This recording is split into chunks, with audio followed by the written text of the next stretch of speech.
ಸರಣಿ ನಿಸರ್ಗ ಜ್ಞಾನಾಮೃತ. ಮಾನವತ್ವದಿಂದ ದೈವತ್ವದ ಕಡೆಗೆ ಸಾಗುವ ಪಥದರ್ಶನ.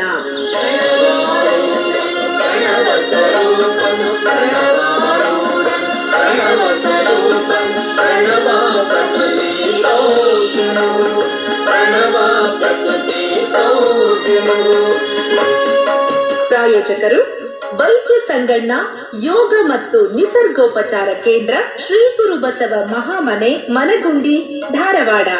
ನಿಸರ್ಗ ಜ್ಞಾನಾಮೃತ.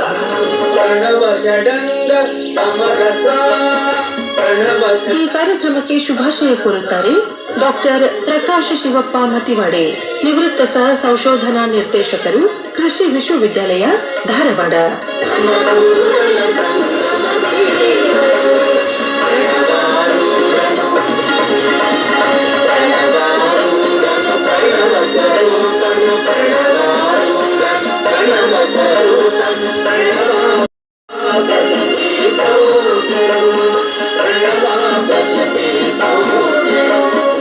ಆತ್ಮೀಯ ಕೇಳುಗರೆ, ತಮ್ಮೆಲ್ಲರಿಗೂ ನಮಸ್ಕಾರ.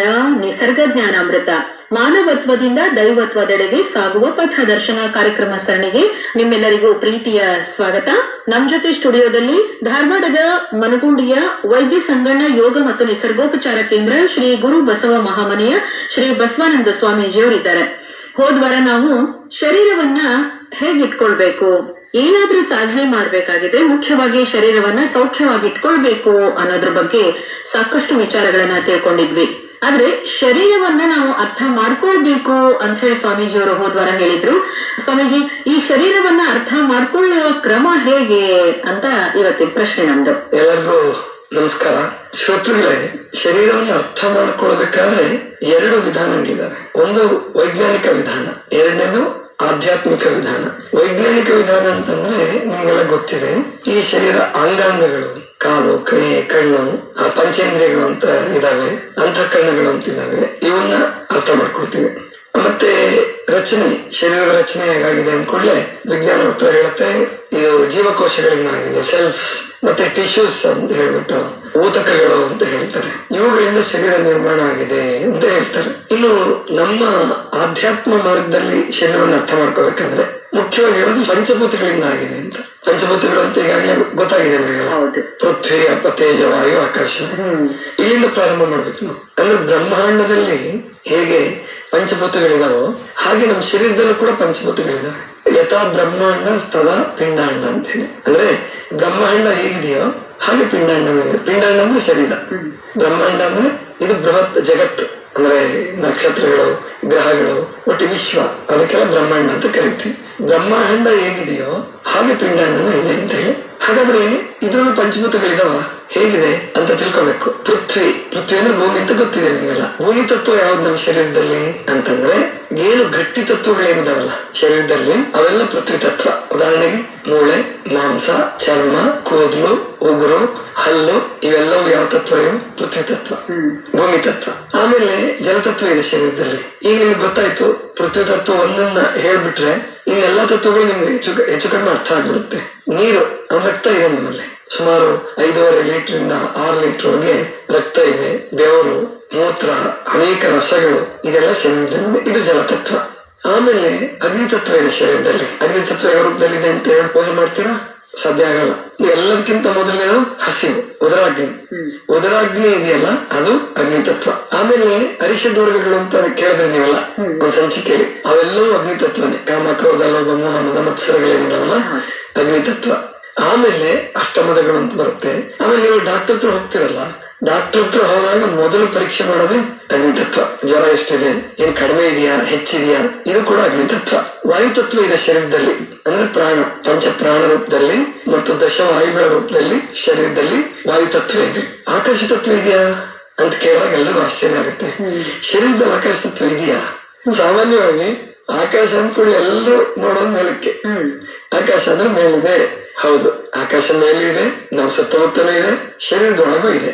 ಆಕಾಶ ಅನ್ನೋದಕ್ಕೆ ಅರ್ಥ ಏನು ಅಂತ ಇಂಗ್ಲಿಷ್ ಅಲ್ಲಿ ಕೇಳಿದ್ರೆ ಸ್ಕೈ ಅಂತ ಹೇಳ್ಬಿಡ್ತಾರೆ. ಅಲ್ವಾ? ಅದರಲ್ಲೂ ಇನ್ನೂ ಚೆನ್ನಾಗಿ ಹೇಳ್ಬೇಕು ಅಂದ್ರೆ ಆಕಾಶಕ್ಕೆ ಬಣ್ಣ ಇದೆ ಅಂದ್ಕೂಡ್ಲೆ ಹೌದು ಇದೆಯಲ್ಲ ಬ್ಲೂ ಸ್ಕೈ, ಆ ಆಕಾಶ ಅದಕ್ಕೆ ಭಾನು ಅಂತ ಕರಿಬೇಕು ಅಥವಾ ಮುಗಿಲು ಅಂತ ಕರಿಬೇಕು. ಇಲ್ಲಿ ಶರೀರದಲ್ಲೂ ಆಕಾಶ ಇದೆ, ಈ ಭೂಮಿ ಮೇಲೆಲ್ಲ ಆಕಾಶ ಇದೆ, ಭೂಮಿಯನ್ನು ಬಿಟ್ಟು ಹೊರಗೂ ಆಕಾಶ ಇದೆ.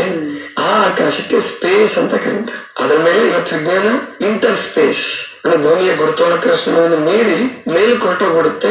ಮೇಲಕ್ಕೆ ಹೋದ್ರೆ ನಮ್ಮ ಉಪಗ್ರಹಗಳು ನಮ್ಗೆ ಬೀಳಲ್ಲ, ಕೆಳಗಡೆ ಬೀಳಲ್ಲ. ಅದಕ್ಕೆ ಇಂಟರ್ ಸ್ಪೇಸ್ ಅಂತ ಹೇಳ್ತಾರೆ. ಅಂದ್ರೆ ಈ ಹೊರಗಡೆ ಹೇಗೆ ಆಕಾಶ ಇದೆಯೋ ಹಾಗೆ ನಮ್ಮ ಶರೀರದಲ್ಲೂ ಆಕಾಶ ಇದೆ. ಹೇಗಿದೆ ಆಕಾಶ? ಮೂಗಿನ ಹೊರಗಡೆ ಅಲ್ಲಿಂದ ಪ್ರಾರಂಭ ಆಗುತ್ತೆ ಆಕಾಶ. ಶ್ವಾಸಕೋಶದಲ್ಲಿ ಆಕಾಶ ಇದೆ, ಹೊಟ್ಟೆಯಲ್ಲಿ ಆಕಾಶ ಇದೆ, ಎರಡು ಬೆರಳುಗಳ ನಡುವೆ ಆಕಾಶ ಇದೆ.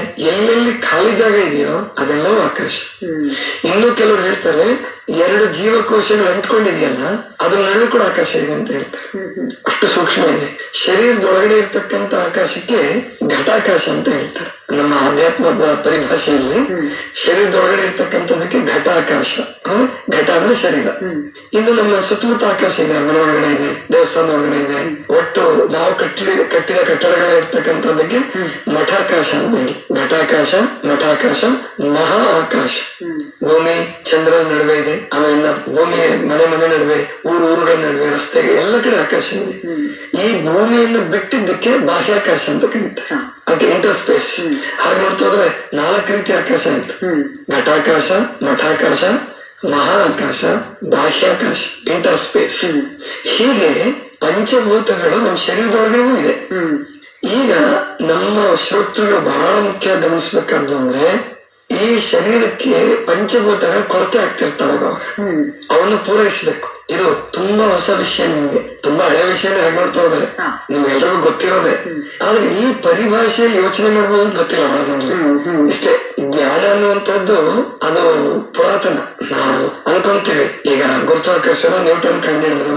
ಅದಕ್ಕೆ ವಿಜ್ಞಾನದಲ್ಲಿ ಒಂದು ಒಳ್ಳೆಯ ಶಬ್ದ ಕೊಡ್ತಾರೆ, ರಿಸರ್ಚ್, ನಾಟ್ ಸರ್ಚ್. ರಿಸರ್ಚ್ ಇರೋದೇನೆ ಅದನ್ನ ಅದಕ್ಕೆ ಪ್ರಕೃತಿಯ ಭಾಷೆಯನ್ನ ವಿಜ್ಞಾನಿ ನಮಗೆ ಸರಳಗೊಳಿಸಿ ಹೇಳ್ಕೊಡ್ತಾನೆ.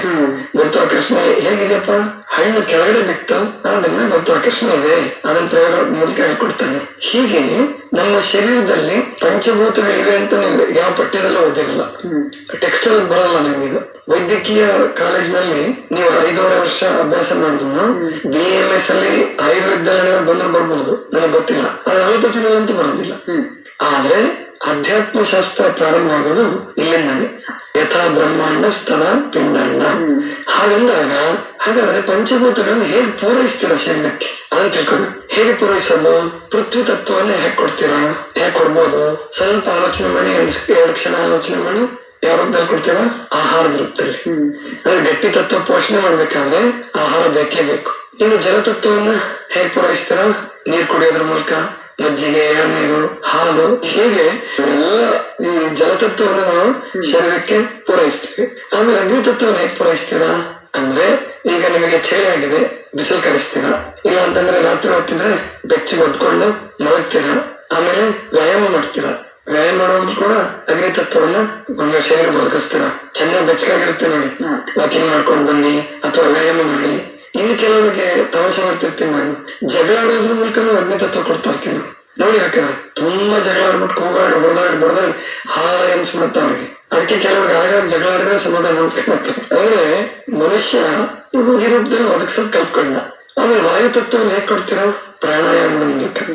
ಉಸಿರಾಟ ಮಾಡೋದು ಸಾಕಾಗಲ್ಲ, ಅದಕ್ಕೆ ಪ್ರಾಣಾಯಾಮ ಮಾಡಲೇಬೇಕು ಪ್ರತಿಯೊಬ್ಬರು ಕೂಡ. ಶ್ರಮಜೀವಿಗಳು ಅವ್ರು ಸಹಜವಾಗಿ ಪ್ರಾಣಾಯಾಮ ಮಾಡ್ಬಿಡುತ್ತೆ. ಭಾರ ಹೋಗ್ತಾರೆ ಅಥವಾ ಏನೋ ಕೂಲಿ ಕೆಲಸ ಮಾಡ್ತಾರೆ, ರೈತರ ಕೆಲಸ ಮಾಡ್ತಾರೆ, ಅವ್ರಿಗೆ ಸಹಜವಾಗಿ ಪ್ರಾಣಾಯಾಮ ಆಗ್ತಿರುತ್ತೆ. ಅದಕ್ಕೆ ಅವ್ರ ಆರೋಗ್ಯ ನಮ್ಗಿಂತಲೂ ಚೆನ್ನಾಗಿರುತ್ತೆ. ಆದ್ರಿಂದ ಪ್ರಾಣಾಯಾಮ ಬೇಕು. ಆಮೇಲೆ ನಿದ್ದೆ ಮಾಡುವಾಗ ತುಂಬಾ ಗಾಢವಾಗಿ ನಿದ್ದೆ ಮಾಡ್ತಿರ್ತಾರಲ್ಲ, ಆವಾಗ ತುಂಬಾ ಚೆನ್ನಾಗಿ ಉಸಿರಾಟ ಆಡ್ತಿರ್ತಾರೆ. ಈಗ ಗೊರಕೆ ಹೊಡಿತಿರ್ತಾರಲ್ಲ, ಅವ್ರಿಗೆ ತುಂಬಾ ಚೆನ್ನಾಗಿ ನಿದ್ದೆ ಆಯ್ತು ಅಂತ ಹೇಳ್ತಿರ್ತಾನೆ. ಪಕ್ಕದವ್ರಿಗೆ ತೊಂದರೆ ಆಗಿರ್ಬೋದು, ಆದ್ರೆ ಅವ್ರಿಗೆ ತುಂಬಾ ಚೆನ್ನಾಗಿ ರೆಸ್ಟ್ ಅನ್ಸಿರುತ್ತೆ. ಆವಾಗ ಯಾಕಪ್ಪ ಅಂತಂದ್ರೆ ವಾಯು ತತ್ವವನ್ನು ತುಂಬಾ ಚೆನ್ನಾಗಿ ತಗೊಂಡಿರುತ್ತೆ ಶರೀರ. ಸರಿ, ಆಕಾಶ ತತ್ವವನ್ನು ಹೇಗೆ ಕೊಡ್ತೀರ? ಅದು ಉಪವಾಸದ ಮೂಲಕ, ಅಂದ್ರೆ ಹೊಟ್ಟೆಯನ್ನು ಖಾಲಿ ಬಿಡೋದ್ರ ಮೂಲಕ. ಹೀಗೆ ಪಂಚಭೂತಾತ್ಮಕವಾದ ಶರೀರಕ್ಕೆ ನಾವು ಪಂಚತತ್ವಗಳನ್ನು ಆಹಾರ ರೂಪದಲ್ಲಿ ಕೊಡ್ತೀವಿ. ಇದು ಶರೀರನ ಅರ್ಥ ಮಾಡ್ಕೊಳಕ್ ಶುರು ಮಾಡ್ತಕ್ಕಂಥದ್ದು. ಹೀಗೆ ಅಂದ್ರೆ ಪಂಚಭೂತಗಳಿಂದ ಆದಂತಹ ಶರೀರವನ್ನ ನಾವು ಸರಿಯಾಗಿ ಅರ್ಥ ಮಾಡ್ಕೊಂಡ್ಬಿಟ್ರೆ ಈ ಪಂಚಭೂತಗಳನ್ನ ಒದಗಿಸೋದು ಹೇಗೆ? ಈ ತುಂಬಾ ಜನರಿಗೆ ಈ 4 ಕೂಡ ಗೊತ್ತಿತ್ತು, ಆದ್ರೆ ಆಕಾಶ ತತ್ವವನ್ನು ಪೂರೈಸೋದು ಗೊತ್ತಿರಲಿಲ್ಲ. ಆಕಾಶ ತತ್ವ ಹೇಗೆ ಕೊಡ್ಬೇಕು? ಆಕಾಶ ಶರೀರದಲ್ಲಿ ಇವೆ ಇವಾಗ ಅಂತ ತಿಳ್ಕೊಂತೀವಿ ಎಷ್ಟು ಜನ. ಈಗ ಎಲ್ಲರಿಗೂ ಗೊತ್ತಾಯ್ತು ಆಕಾಶ ತತ್ವ ಶರೀರದಲ್ಲಿದೆ. ಎಲ್ಲಿ ಖಾಲಿ ಇದೆಯೋ ಆಕಾಶ ತತ್ವದಲ್ಲ. ಹೊಟ್ಟೆಯಲ್ಲಿ ಸಣ್ಣ ಇರ್ತದೆ ನೋಡ್ರಿ, ಆದ್ರೆ ಚೆನ್ನಾಗಿ ಊಟ ಮಾಡ್ಬಿಡ್ತಾರೆ. ಯಾಕೆಂದ್ರೆ ಹೊಟ್ಟೆಯಲ್ಲಿ ಆಕಾಶ ತತ್ವ ಚೆನ್ನಾಗಿದೆ, ಅದರಿಂದ ಚೆನ್ನಾಗಿ ಊಟ ಮಾಡೋದು. ಏನ್ ಕೆಲವರು ದಪ್ಪನೇ ಇರ್ತಾರೆ, ಊಟ ಜಾಸ್ತಿ ಮಾಡಕ್ಕಾಗಲ್ಲ. ಯಾಕೆಂದ್ರೆ ಅಲ್ಲಿ ಆಕಾಶ ತತ್ವ ಕೊರತೆ ಇದೆ. ಅಂತ ಉಪವಾಸ ಬೇಕು. ಉಪವಾಸದ ಮೂಲಕ ಆಕಾಶ ತತ್ವವನ್ನ ಒದಗಿಸೋದು. ಅದಕ್ಕೆ ನಿಸರ್ಗೋಪಚಾರ ಇದೆಯಲ್ಲ, ತುಂಬಾ ಸಲ ಔಷಧಿಗಳು ಜಾಸ್ತಿ ಆಗಿ ಅಲೋಪತಿನಲ್ಲಿ ಒಂದು ಅಂದಾಜು ಪ್ರಕಾರ 75,000ಕ್ಕಿಂತ ಹೆಚ್ಚು ಔಷಧಿಗಳಿದೆ. ಅಂದ್ರೆ ನಾನು 26-27 ವರ್ಷದಿಂದ ಓದಿದ್ದು 75,000ಕ್ಕಿಂತ ಹೆಚ್ಚು ಔಷಧಿಗಳು ಮಾರಾಟಕ್ಕಿದೆ ಅಲೋಪತಿನಲ್ಲಿ, ಮಾರ್ಕೆಟ್ ನಲ್ಲಿ. ಆದ್ರೆ ನಮ್ಮ ಏನು ಈ ನಿಸರ್ಗೋಪಚಾರದಲ್ಲಿ ಮುಖ್ಯವಾಗಿ 5 ಔಷಧಿಗಳು ಅಥವಾ 6 ಔಷಧಿಗಳು. 6 ಔಷಧಿ ಯಾವಪ್ಪ? ಅದೇ ಆತ್ಮತತ್ವ ಅಥವಾ ಆತ್ಮವಿಶ್ವಾಸ. ಹೀಗೆ ಈ 6 ತತ್ವಗಳನ್ನು ನಾವು ಸರಿಯಾಗಿ ತಿಳ್ಕೊಂಡ್ಬಿಟ್ರೆ ನಮಗೆ ಅರ್ಥ ಆಯ್ತು ಅಂತ ನೀವೆಲ್ಲರೂ ವೈದ್ಯರಾಗ್ಬಿಡ್ಬಹುದು, ನೀವೇ ವೈದ್ಯರಾಗ್ಬಿಡ್ಬಹುದು. ಅಂತ ಒಂದು ಅದ್ಭುತವಾದಂತಹ ತತ್ವ ಇದು ಆಧ್ಯಾತ್ಮಿಕ ಪಥ. ದೈವದ ಕಡೆಗೆ ನಮ್ಮನ್ನ ಕರ್ಕೊಂಡು ಹೋಗ್ಬೇಕಾದ್ರೆ, ಯಾಕೆ ಆರೋಗ್ಯ ಮುಖ್ಯ. ಆರೋಗ್ಯ ಎಲ್ಲ ಏನು ಮಾಡೋಕ್ಕಾಗಲ್ಲ. ಮತ್ತೆ ಈಗಿನ ದೊಡ್ಡ ಸಮಸ್ಯೆ ಆರೋಗ್ಯ ಸಮಸ್ಯೆ. ಅದಕ್ಕೆ ಉತ್ತರ ಇಷ್ಟು ಸರಳವಾಗಿದೆ.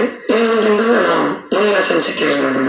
ಕೇಳಿದ್ರೆ ಇಷ್ಟೊತ್ತು ಶರೀರವನ್ನ ಹೇಗೆ ಅರ್ಥ ಮಾಡ್ಕೊಳ್ಬೇಕು ಅಂತಂದ್ರೆ, ನಮ್ಮ ಶರೀರದಲ್ಲಿ ಪಂಚತತ್ವಗಳಿದ್ದಾವೆ, ಪಂಚಭೂತಗಳಿದ್ದಾವೆ, ಅವು ಹೇಗಿದ್ದಾವೆ, ನಾವು ಯಾವ ರೀತಿ ಅವನ್ನ ಅಳವಡಿಸ್ಕೊಳ್ಬೇಕು ಅನ್ನೋದ್ರ ಕುರಿತಂದ್ರೆ ಸ್ವಾಮೀಜಿಯವರು ಸಾಕಷ್ಟು ವಿಷಯಗಳನ್ನ ಇವತ್ತು ನಮ್ಗೆ ತಿಳಿಸಿದ್ರು.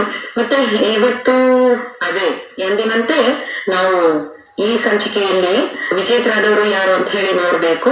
ಅಂದ್ರೆ 22ನೇ ಸಂಚಿಕೆಯ ಪ್ರಶ್ನೆಗೆ ಸರಿಯಾಗಿ ಉತ್ತರಿಸಿ ಬಹುಮಾನವನ್ನು ಗಳಿಸಿದವರು ಯಾರು ಅಂತ ಹೇಳಿ ಇವತ್ತು ತಿಳ್ಕೊಳ್ಳೋದಿದೆ. ಅದಕ್ಕಿಂತ ಮುಂಚೆ ಈ ಸಂಚಿಕೆಯ ಪ್ರಶ್ನೆ. ಮುಂದಿನ ಕಾರ್ಯಕ್ರಮದಲ್ಲಿ ಮತ್ತೆ ಭೇಟಿಯಾಗೋಣ. ಕೇಳಿದ್ರೆ ನಮಸ್ಕಾರ.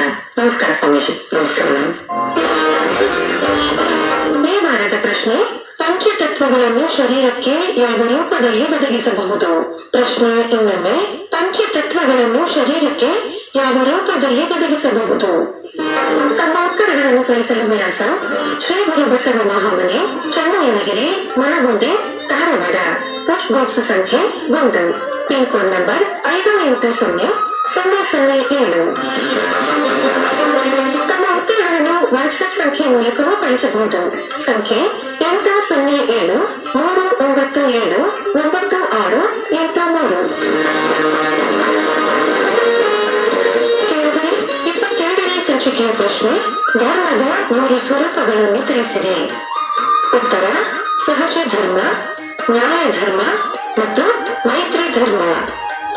ಸರಿಯಾಗಿ ಉತ್ತರಿಸಿ ಬಹುಮಾನಕ್ಕೆ ಆಯ್ಕೆಯಾದ ನಮ್ಮ ಅದೃಷ್ಟಶಾಲಿ ವಿಜೇತರು: ಪ್ರಥಮ ಅದೃಷ್ಟಶಾಲಿ ವಿಜೇತರು ದಯಾನಂದ್ ಎಂ ಕೊಲ್ಲೂರು, ಹನ್ನೂರು, ಕತ್ತೆವಾಡಿಗಳ್ಳಿ, ಜಮಖಂಡಿ ತಾಲೂಕು, ಬಾಗಲಕೋಟೆ ಜಿಲ್ಲೆ. ದ್ವಿತೀಯ ಅದೃಷ್ಟಶಾಲಿ ವಿಜೇತರು ತುಷಾರ್ ಎಸ್ ರೂಳಿ, ಕಲಬುರಗಿ. ತೃತೀಯ ನಮ್ಮ ಅದೃಷ್ಟಶಾಲಿ ವಿಜೇತರು ಚನ್ನಮ್ಮ ಎನ್ ಮಜ್ಜಿಗಿ, ಎಂಕೆ ಹುಬ್ಬಳ್ಳಿ, ಚನ್ನಮ್ಮನ ಕಿತ್ತೂರು ತಾಲೂಕು, ಬೆಳಗಾವಿ ಜಿಲ್ಲೆ.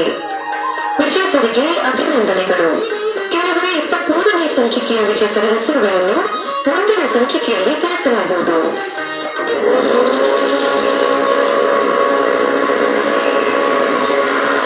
ಇದುವರೆಗೆ ಶ್ರೀ ಗುರು ಬಸವ ಮಹಾಮನೆ ನಿಸರ್ಗ ಜ್ಞಾನಾಮೃತ ಮಾನವತ್ವದಿಂದ ದೈವತ್ವದ ಕಡೆಗೆ ಸಾಗುವ ಪಥದರ್ಶನ ವಿಶೇಷ ಪ್ರಾಯೋಜಿತ ಸರಣಿ ಕಾರ್ಯಕ್ರಮ ಪ್ರಸಾರವಾಯಿತು.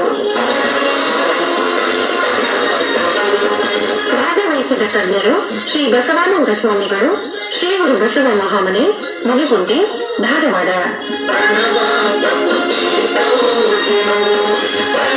ಈ ಕಾರ್ಯಕ್ರಮಕ್ಕೆ ಶುಭಾಶಯ ಕೋರುತ್ತಾರೆ ಡಾಕ್ಟರ್ ಪ್ರಕಾಶ್ ಶಿವಪ್ಪ ಮುತಿವಾಡೆ, ನಿವೃತ್ತ ಸಹ ಸಂಶೋಧನಾ ನಿರ್ದೇಶಕರು, ಕೃಷಿ ವಿಶ್ವವಿದ್ಯಾಲಯ, ಧಾರವಾಡ. ನಿರೂಪಣೆ ಜಿ. ಸುರೇಖಾ ಸುರೇಶ್. ಸಂಯೋಜನೆ ಸೋಮಶೇಖರ್ ರೂಳಿ. ನಿರ್ಮಾಣ ನೆರವು ಶೈಲಜಾ ರಾಜ್ಕುಮಾರ್. ನಿರ್ಮಾಣ ಶರಣಬಸವ ಚೋಳಿ.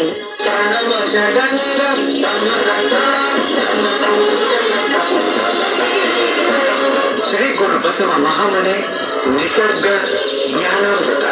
ಈ ಕಾರ್ಯಕ್ರಮದ ಪ್ರಾಯೋಜಕರು ವೈದ್ಯ ಸಂಗಣ್ಣ ಯೋಗ ಮತ್ತು ನಿಸರ್ಗೋಪಚಾರ ಕೇಂದ್ರ, ಶ್ರೀ ಗುರು ಬಸವ ಮಹಾಮನೆ, ಮನಗುಂಡಿ, ಧಾರವಾಡ. ಒತ್ತಡದ ಜೀವನ, ಕಲಬೆರಕೆ ಆಹಾರ, ವ್ಯಾಯಾಮ ರಹಿತ ಬದುಕು, ವೈಜ್ಞಾನಿಕ ಸಾಧನಗಳ ದುರ್ಬಳಕೆ, ಇವುಗಳಿಂದ ಉಂಟಾದ ಬೊಜ್ಜು, ಮೂಲವ್ಯಾಧಿ, ಅಪೆಂಡಿಕ್ಸ್, ಟಾನ್ಸಿಲಿಟಿಸ್, ಮಧುಮೇಹ, ರಕ್ತದೊತ್ತಡ, ಹೃದ್ರೋಗ, ಮೂತ್ರಕೋಶ, ಪಿತ್ತಕೋಶದಲ್ಲಿ ಕಲ್ಲು, ಮೈಗ್ರೇನ್, ಚರ್ಮರೋಗ, ಕ್ಯಾನ್ಸರ್, ಸೋರಿಯಾಸಿಸ್ ಮುಂತಾದ ರೋಗಗಳನ್ನು ಯಾವುದೇ ಮದ್ದುಗಳಿಲ್ಲದೆ ಯೋಗ ಮತ್ತು ನಿಸರ್ಗೋಪಚಾರದಿಂದ ವಾಸಿ ಮಾಡಿಕೊಳ್ಳಲು ಸಂಪರ್ಕಿಸಿ 9448100282 ಮತ್ತು 8073979683. ಹೆಚ್ಚಿನ ಜ್ಞಾನಕ್ಕಾಗಿ ಮನಗುಂಡಿ ಆರೋಗ್ಯಶ್ರೀ ಯೂಟ್ಯೂಬ್ ಚಾನೆಲ್ಗೆ ಭೇಟಿ ಕೊಡಿ. ಧಾರವಾಡ ಕೇಂದ್ರದಲ್ಲಿ ಸಿದ್ಧಪಡಿಸಲಾದ ಈ ಕಾರ್ಯಕ್ರಮ ಕಲಬುರಗಿ ಕೇಂದ್ರದಿಂದಲೂ ಪ್ರಸಾರವಾಯಿತು.